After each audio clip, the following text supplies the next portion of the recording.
Hello, everyone. Welcome to the Sri Lankan presentation with regard webinar in terms of the new skill migrant resident changes. So my name is Fayaz. I'm the business development manager for Sri Lanka. So I have with me Dana Kaluarachi, who is our representative from Sri Lanka, and then Vandana Rai. She's one of the licensed immigration advisors, and then we have Mr. Himanshu Rai. He's our CEO and the licensed immigration advisor. So today මට සිංහලෙන් කතා කරන්න පුළුවන් but ඔක්කොටම තේරෙන්න ඕනේ කියලා මම I would prefer going with English. So all right, so අපේ question we do have a question and answer session. So you are welcome to type out your questions whenever you have any questions with regards to the changes. So talking about our company, Immigration Advisors New Zealand, we are located at number 71 Simon Street, Auckland.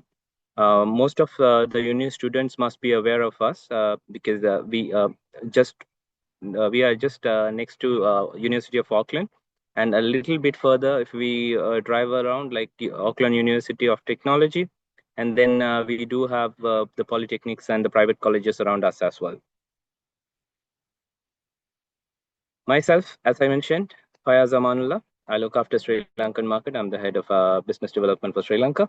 And then Dana, she is located in Sri Lanka, Colombo. So for you all to match with the time, especially. So we have 5 licensed immigration advisors. In Auckland office, we do have 4 licensed immigration advisors. That's Vandana ma'am and Himanshu sir, Tanuwa and Amy. Tanua is a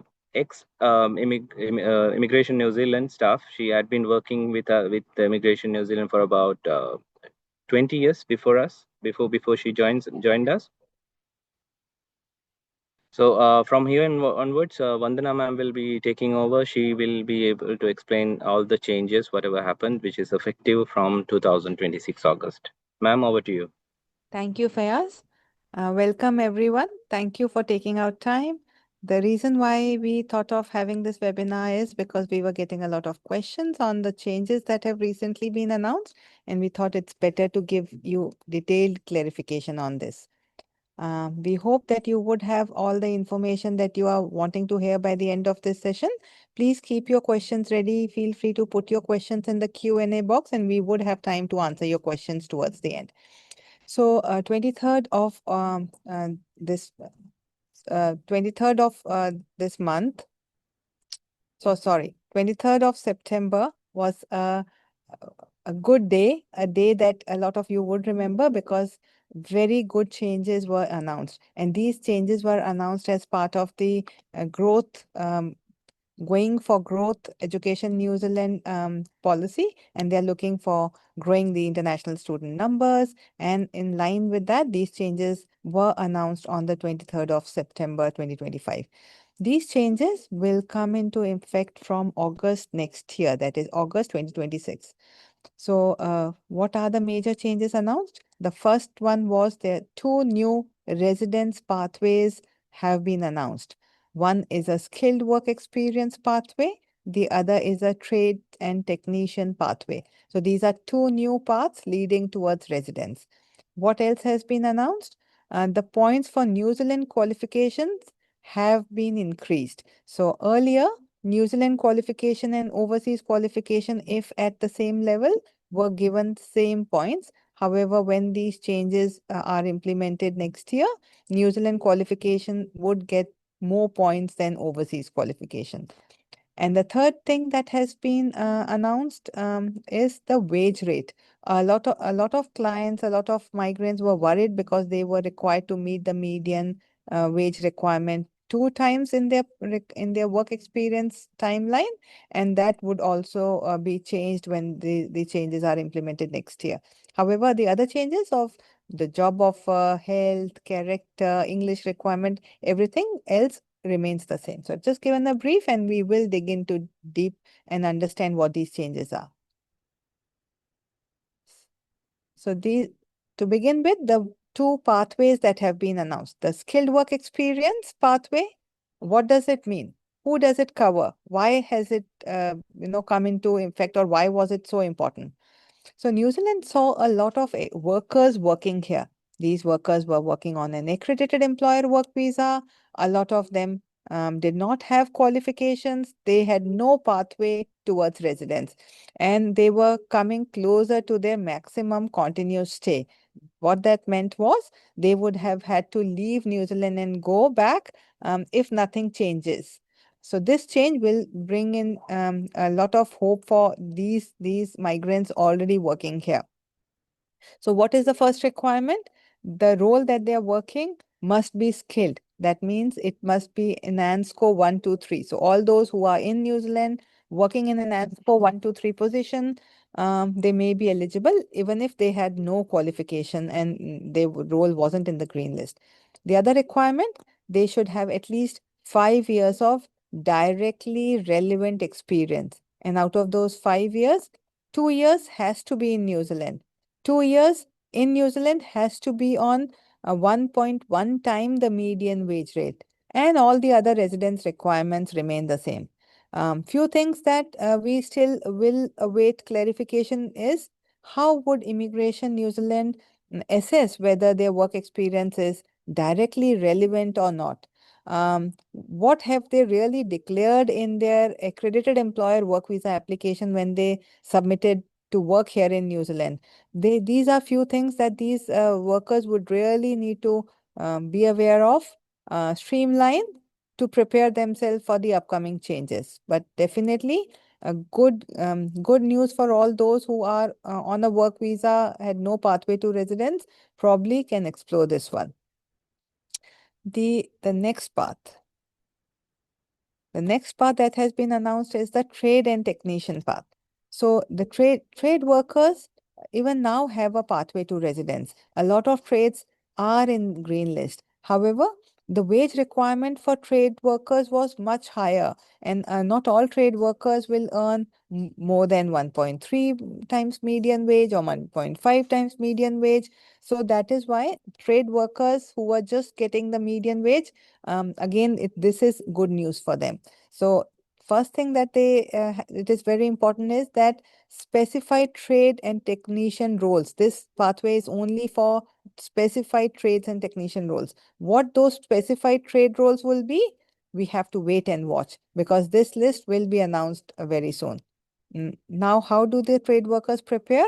The other requirement is they must have some trade qualification. They must have a trade qualification which is assessed at level 4 or higher, and it has at least 120 credit points in that qualification.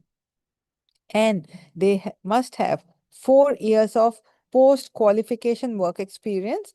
Out of those 4 years, 18 months, 1.5 years has to be in New Zealand at the median wage rate. So this is an overview of the policy.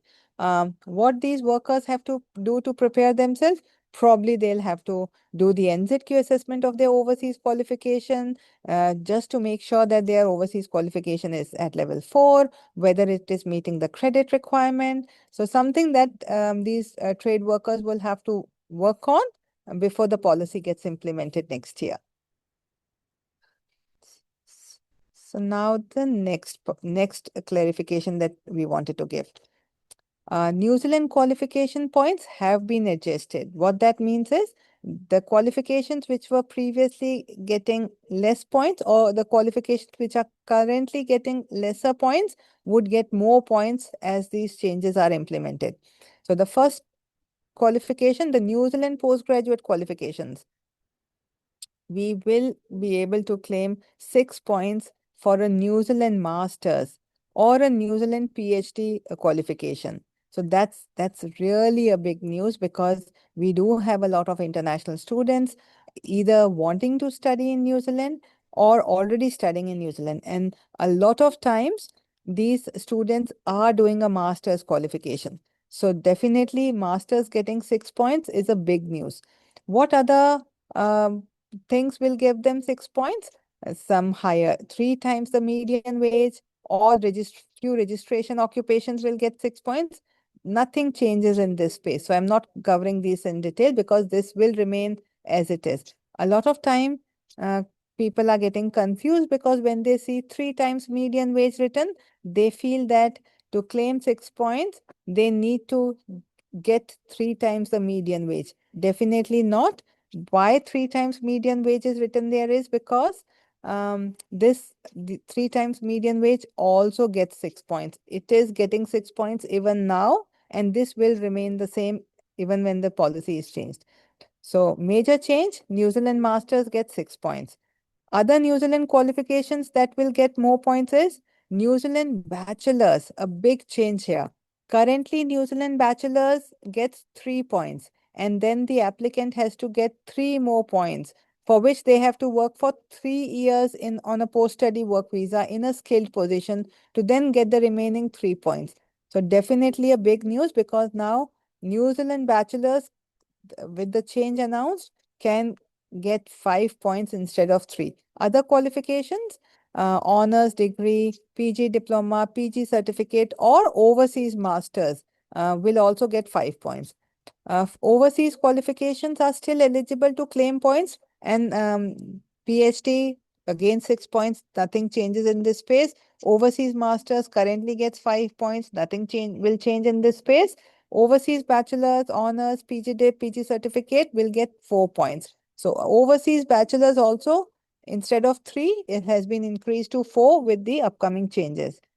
Now the remaining point, because in New Zealand, under the skilled migrant category, for those who probably are new to New Zealand education or a residence pathway, I'll explain. You need 6 points to be eligible for applying residence visa under the skilled migrant category.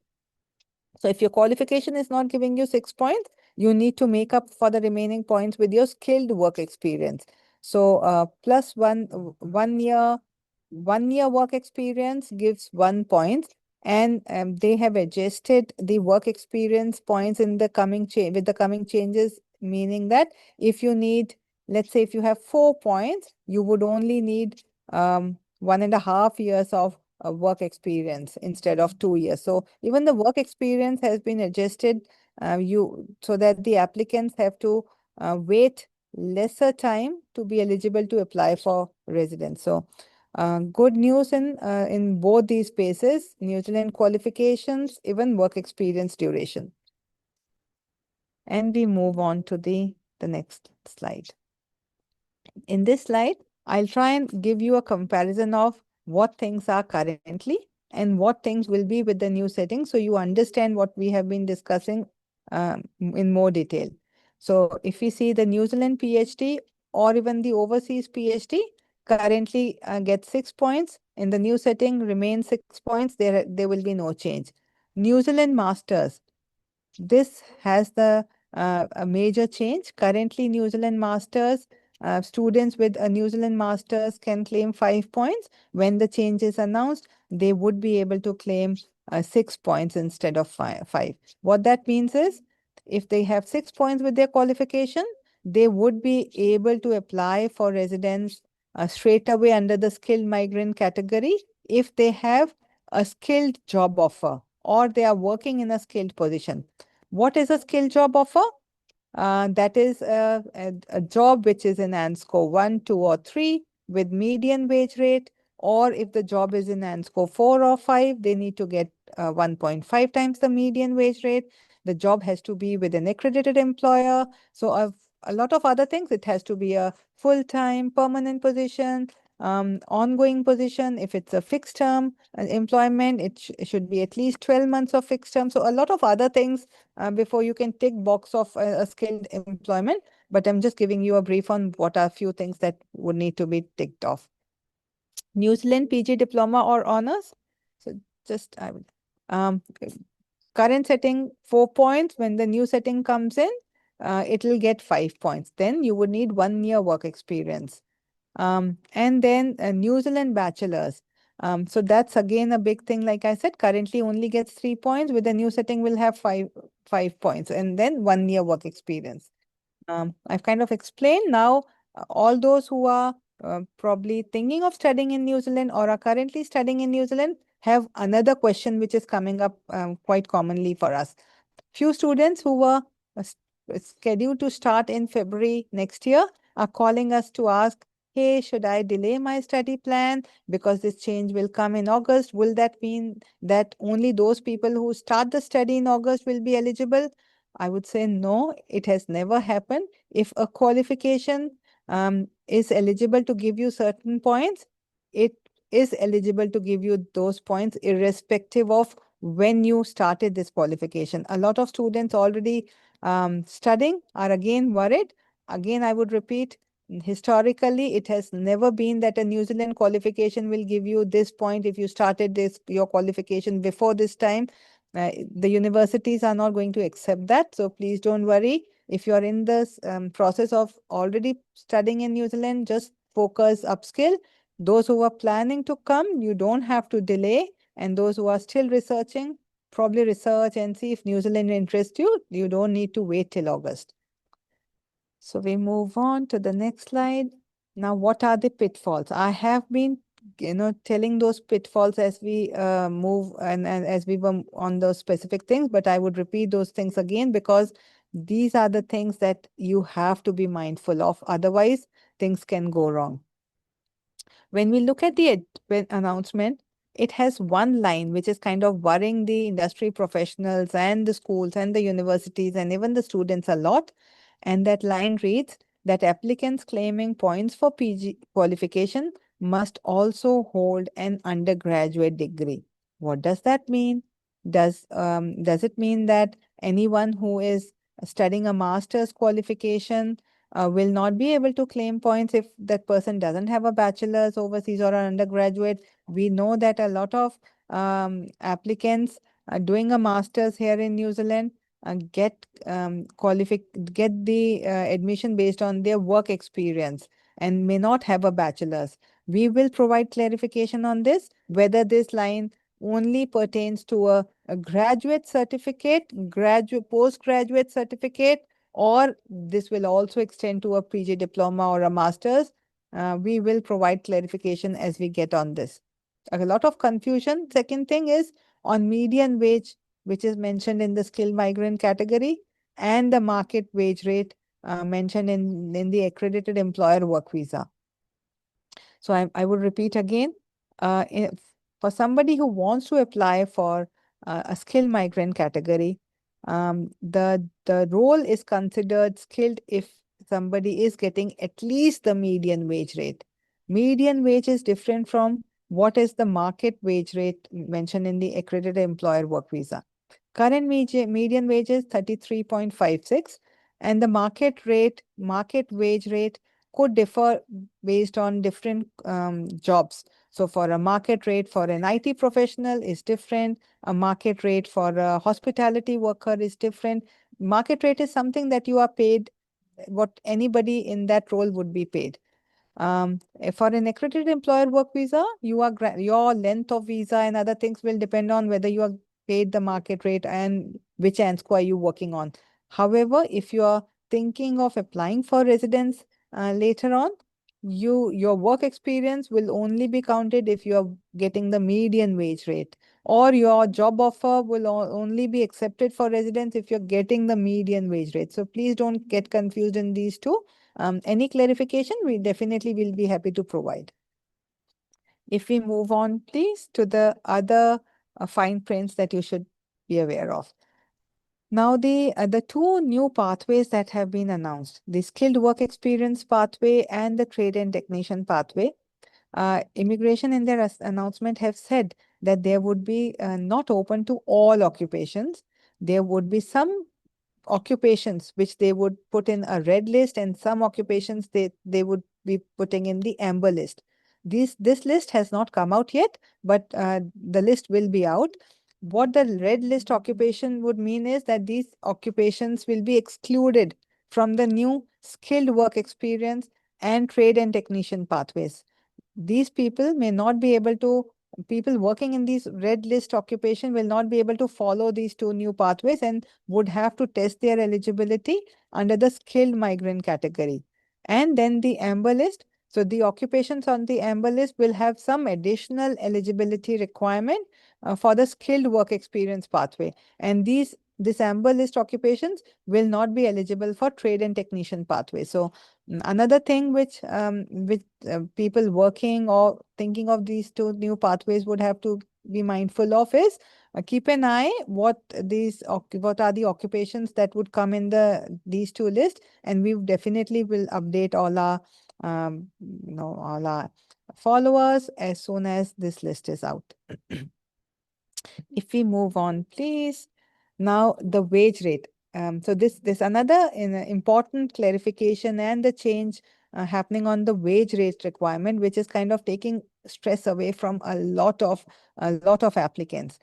What that means is, under the current setting, a person is required to meet the median wage at 2 times if they are claiming skilled work experience points. So what that means is, uh, if somebody is doing a master's, has 5 points, and need 1 year of skilled work experience. So that skilled work experience under the current setting will start counting when they start getting the median wage rate in other employment meeting other criteria, and then they keep working in that skilled position with median wage for 1 year.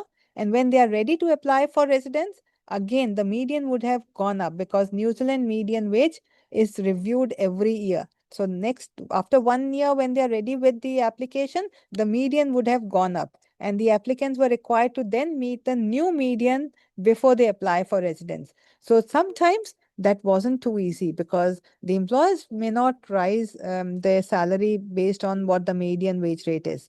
And now with the new rule or the upcoming changes, the announcement says that they would have to meet the median wage requirement only 1 time. So if they need 1 year of skilled work experience and they started working on a median wage rate and they keep working on that median wage rate in the same employment for 1 year, then after 1 year, when they are ready to apply for their residence, they do not need to meet the new median wage rate requirement. So that's again taking a stress away from a lot of applicants. And however, the median wage rate requirement is definitely still tied with the occupation and the skill levels. What that means is, median wage is only required for occupations which are in skill level 1, 2, and 3. However, if the job that you are doing is not ANSCO 1, 2, or 3 and is an ANSCO 4 or 5 position, then you are required to get 1.5 times the median wage, not the median wage. So there are these few things that the applicants definitely have to be aware of. If we move on, how do we prepare? What are you required to do as a migrant or applicant? First thing, very important, map your duties. If you think that you are working in a skilled occupation which is an ANSCO 1 or 1, 2, or 3, don't think that just because you are called a manager, immigration will consider you a manager. Or if you're called let's say, restaurant manager, immigration will consider you a restaurant manager. It doesn't happen like that. What the officer will see is whether the duties that you are doing is aligning to the ANSCO duties for that role. So you may be called XYZ anything. If your duties align with what the ANSCO duties are for that role, only then immigration will consider your role a skilled role. A lot of applicants do not understand this, so it's really very important to maybe take advice, see how it aligns. Also, along with duties, immigration officers will see how much independence you have in your role, how are your organization chart structured, where does your role fit in. So the title in isolation is not the requirement. That's what you should be aware of. Other things, if you're claiming points for your skilled work experience, you definitely have to tighten your pay proofs, your employment contracts. Were you working full time? How many hours were you required to work? Your pay slips, your IRD summary. A lot of times overseas work may not have per hour 30 hours a week kind of a thing written, because in New Zealand, it's very clearly written you are required to work 30, 40 hours a week. However, a lot of times overseas or employment agreements may just have monthly pay and time. So how do you confirm to immigration that you were working full time? So start working on those things to just tighten up things. Your qualification, if you are hoping to get your points for your overseas qualification has to be assessed by NZQA. NZQA is the New Zealand Qualification Authority, and your qualifications will only give you points if they are assessed by NZQA and they are considered equivalent to New Zealand qualifications. Another thing that you need to be aware of, small little things like you may have a master's overseas. You may think that you will get 5 points because you have a master's from Sri Lanka. But and if your NZQ assessment says a level 9 qualification, that in isolation is not is not meeting the requirement.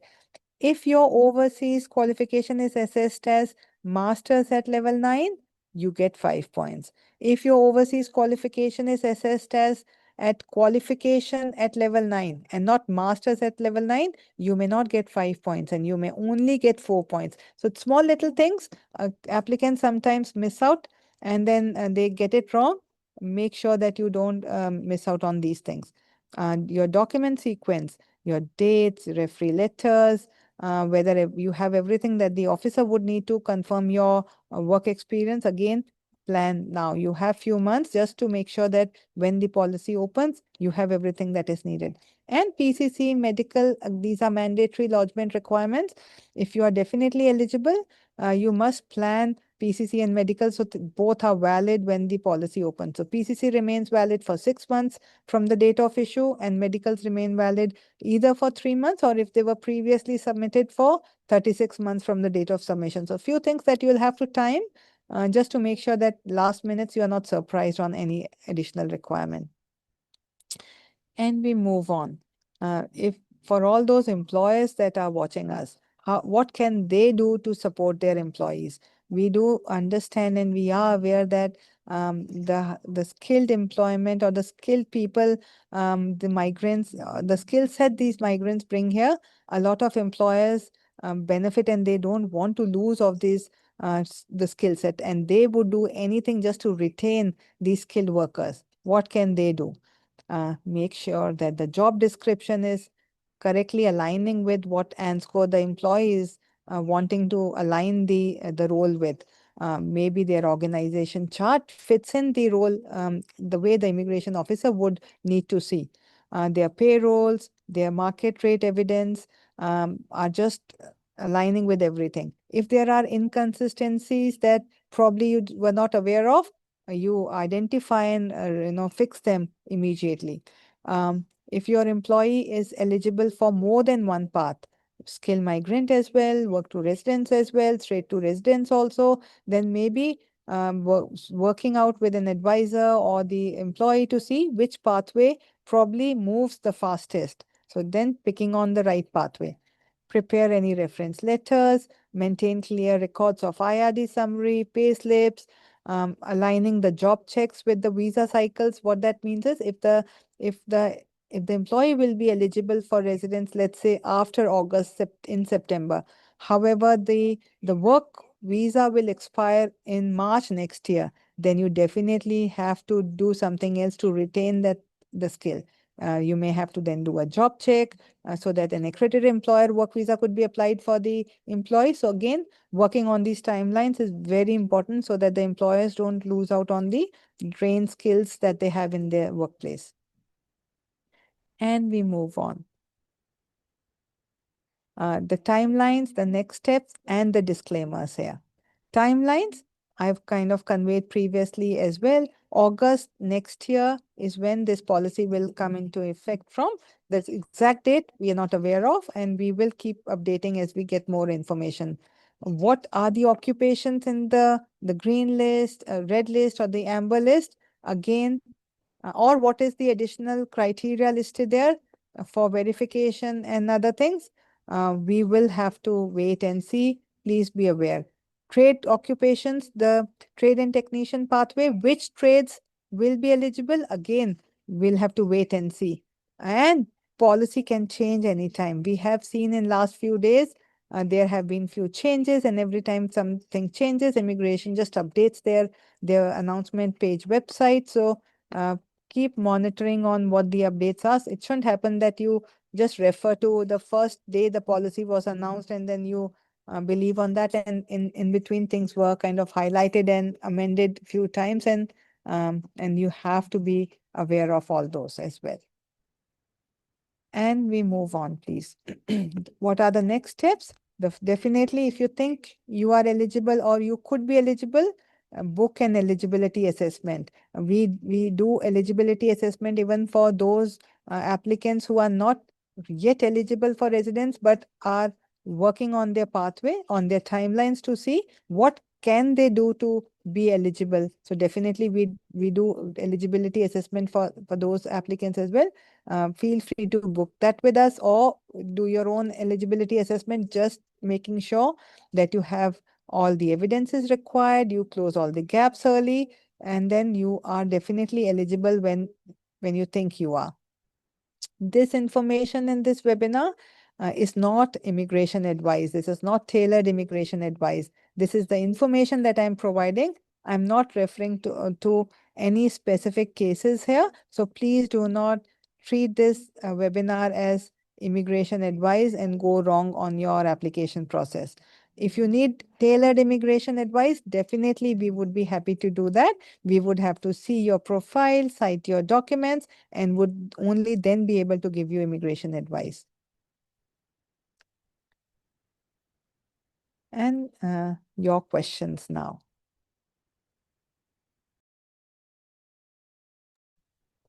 Over to you, Fayaz. If you could start off with the questions that the registrants have given, or can also take live questions.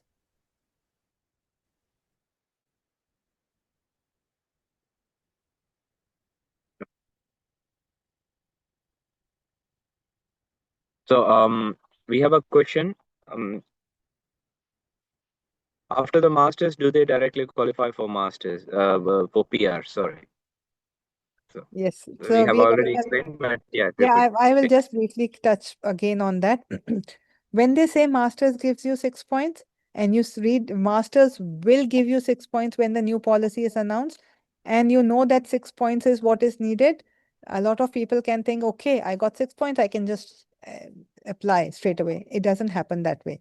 Along with 6 points, what you then need is either a skilled job offer with a skilled employment, or working in a skilled role, skilled employment. What that means is that the employment should be in ANSCO 1, 2, or 3 if you are paid the median wage, or the employment should be paying you 1.5 times the median if your employment is not in ANSCO 1, 2, 3 and is in ANSCO 4 or 5. So that is first requirement. The employer should be accredited. Your role should be permanent, full-time, ongoing, or if it's fixed term, 12 months or more. So these are few of the things. So definitely you need a skill job offer to be then eligible to apply. Just 6 points with qualification is not going to make you eligible. Yeah. Okay, with regards to the 3 times median wage, there is someone asked after the master's degree, do I need 3 times median wage? Which you have answered already, but yeah, Okay, specifically yes. for this So question. because on the announcement page, Fayaz, is my voice breaking? No, it's all good, all Okay. good. So in the announcement page, when there are 6 points written, there is written New Zealand Masters, and then there is written 3 times the median wage rate. So people are getting confused that do they need 3 times the median wage rate with New Zealand Masters? No. So what that means is there are few things which can give you 6 points. New Zealand Masters would be one of them. If you don't have a New Zealand Masters, any other thing which can give you 6 points is the 3 times the median wage rate. However, if you have a New Zealand Masters, you need a skilled employment with a median wage rate in ANSCO 1, 2, 3 position, not 3 times the median wage rate. So I'll just clarify that again. So another question, I will be completing my master's in New Zealand on July. If I directly apply for, can I directly apply for residence, or do I have to go for post-study work visa? So really would depend on when is your visa expiring and when are you eligible. So I would say do come and meet us, or we can probably discuss your case individually. There have been instances where we have helped students move to residence straight from student visa without coming on a post-study work visa. I do understand that if it's a family of four, applying for a post-study work visa incurs additional cost. And if you can straight away be eligible and you have enough time on your visa left to then apply for residence and wait for a decision and things, that could be possible. But whether it is possible in your case or not, unfortunately, I will not be able to comment unless I get some more information. Yeah. This is an interesting question. As an offshore applicant, if I get a job in a green listed occupation, do I still need to earn 6 points? Uh, so if you come again, please, on the green list, which occupation? Sorry, Straight to if we residence? get a job in green listed job, ma'am, green Okay. listed straight to resident job, does he have to complete the 6 points? Okay, so I'll clarify something. There are few paths going towards residence, and these are all different paths, and these all paths have different requirements. 6 points is a requirement of skilled migrant category. 6 points is not a requirement of the green list path. Then there are green list path. Green list also has two paths: straight to residence, work to residence. If you are applying under the green list, you don't need 6 points. So if you are getting a job in the green list, first thing we will have to check is whether your green list occupation is in straight to residence tier 1 or work to residence tier 2. If your job offer is in tier 1 straight to residence, another thing we would need to check is whether you are meeting all the green list requirements or not. And if both are a yes, definitely you can straight away apply for residence from overseas. You don't need anything else. And we have helped a lot of applicants in similar situation. Few things: internal, external auditors, straight to residence. In fact, I'm just thinking of Sri Lankans I would have help from overseas. So this person was working and got overseas, I think in Singapore, got a job as a auditor here in New Zealand and met all the green list requirements. So the family just got straight to residence from there and came on a residence. They didn't need anything else. There was another Sri Lankan family. The lady got a job as a teacher, registered occupation in straight to residence. That was a primary teacher. Again, the family migrated from overseas straight on residence visa. So definitely it is possible, but whether it is possible in your case or not, I will not be able to give any advice unless I see the job offer or the details of your CV and your requirements. Okay, ma'am. There's one more person who had asked about the skill assessment. Probably is asking about the NZQA. Is skill assessment required who has an engineering degree recognized under Washington Accord after graduation in 2015? So I would say now I feel this person is aligning the green list requirement. So NZQ assessment definitely is the starting point, but I would say please get in touch with me so I can check and explain what your requirement is. So if you look at the green list requirement, there are few options given there, and you could meet any one of them. So if you're meeting one of them, that's okay. You don't have to meet all. Okay, we have another question, ma'am. I have done level 9 masters in New Zealand and holding a bachelor's from University of Dublin, Ireland. I'm applying for residency. Do I need ANZ QA assessment for bachelor's? No, But so if you this already person have had done the, yeah, sorry, affiliated Sri Lankan Institute, okay. And this person has a New Zealand master's, right? New Zealand masters, yes. But for the Oh, bachelor's, in case the bachelor's is required for the masters, like it's a confusion at the moment. okay. So we wait for that confusion to be clarified. But currently, if you can only claim points for one qualification, and you do it for your highest qualification, which is your master's, right? So how would that line which immigration has written in there, that if you can only claim points for PG qualification if you have undergraduate qualification, I would say wait and we will provide clarification as we get whether that also applies to masters or not, again we will suggest. If it applies for masters, would that mean that the overseas undergraduate will have to be an NZQ assessment? Again, wait, we will provide a clarification as it comes. How to book an eligibility assessment for offshore applicant? Is it free? Yes, our initial assessment is without a cost, and I would say we would probably we'll send an email after this um, webinar just so that you register. Yeah. Is it possible to get a job offer, and what would be the cost and IELTS required? It's a question about like would like you to explain about the requirement of I mean for to get an accredited employment from being outside New Zealand. Okay, so a disclaimer first, we are immigration advisors and we are not recruitment consultants. So we do not assist in getting jobs. So if you have a job offer, um, I think this question came because I did refer to those two clients, Sri Lankan clients who got job offer. Please be aware, those were very exceptional cases. It's not very easy to get job offer while being offshore. However, if you have skills which are exceptional skills, which are not easy to find here in New Zealand, only then. And when I refer to you those two things, they were auditors who had an vast experience in external auditing, and the other one was a registered teacher working, I think, over in somewhere, some of the, I think, Dubai or Oman, but in an international school for many years. So I would say uh, from overseas or from Sri Lanka, getting a job offer may not be very easy. So don't get disheartened if you don't get it. And there are then alternate paths that you can do. When you're getting a job or you're searching a job, uh, first requirement, definitely accredited employer. Second requirement, the accredited employer has to advertise for that role, making sure that there are no New Zealanders available for that role.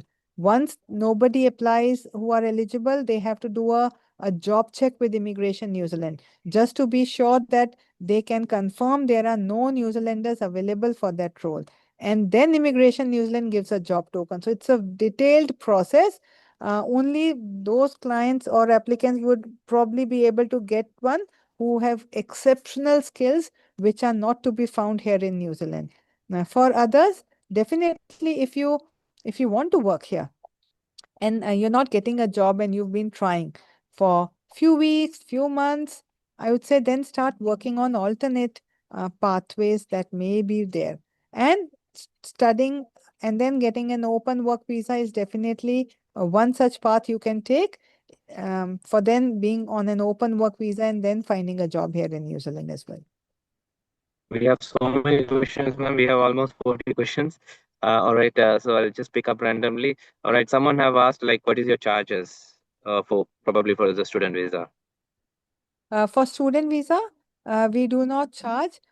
We represent all the universities and polytechnics and the providers, and we are paid by universities to assist students to their universities. So for student visa, our cost or our our cost is nil. We do not charge for student visas. All right, ma'am. So I'm lost in questions. So many questions similar. All right. That's the almost Yes, about it, can ma'am. It's a repeated you can question. It's a repeated question. We will answer like we will get all the questions and we will answer very soon. Yeah. Is there anything else, ma'am, that you would like to explain? just give me a sec. Just hold on. Yeah.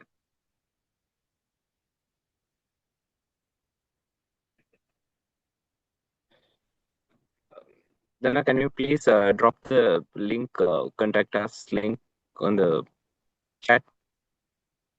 So we are dropping a link. So in case if you would like to get in touch with us, so please type your query and send it across to us. So we can definitely get back to you with Oh, my the bad. right answer. And we Oh, can also schedule an my bad. appointment. All right. My We can battery also was running, so I had to come in. Sorry for that. right, ma'am. So we can also schedule an initial free assessment with regards to your qualifications, with like what type of course eligibility you meet. Any other question that you want me to answer, Fayaz? We have also dropped, Himanshu sir dropped already my email address and Dana's email address. So if there is any question, so please do copy this email addresses, and do send us an email with including your CV so that we can assess your profile and get back to you with the suitable course options. So as Vandana ma'am have mentioned already, we do not charge for the student visa. We just like get the immigration fees, and you will have to make the payment directly to the university. So that's about it. So you are here in New Zealand. All right, that's about it, ma'am. Thank you very much. Thank you, everyone. So we will keep you updated if there is any new changes come, and please do subscribe to our YouTube channel as well. We do have detailed videos and podcast uploading on the YouTube channels, and also we are available in almost all the social media channels. So please do follow us, so you will definitely get all the updates. All right. Thank you very much. Thank you, sir. Thank you, ma'am. Thank you, Dana. Thank you very much. Thanks, everyone. Thanks. Thank you. Thanks, Fayaz. Thanks. Bye-bye.